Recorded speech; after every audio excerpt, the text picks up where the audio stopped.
ప్రేమించు. మత్తాయి 22:39. Very good class కదా.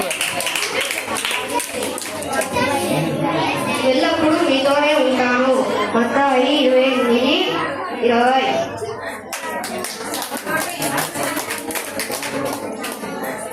మనం మనుషులకు కాదు దేవుడికి లోపడాలి.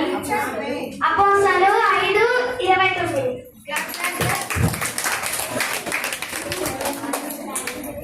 నాకు భయం కలిగినప్పుడు నేను నమ్ముకుంటాను.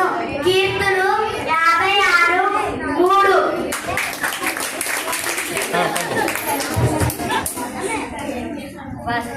వస్తే చెప్పండి, వస్తేనే చెప్పండి. యేసుక్రీస్తు నిన్న నేడు నిరంతరము ఒకేలా ఉన్నాడు. Very good class.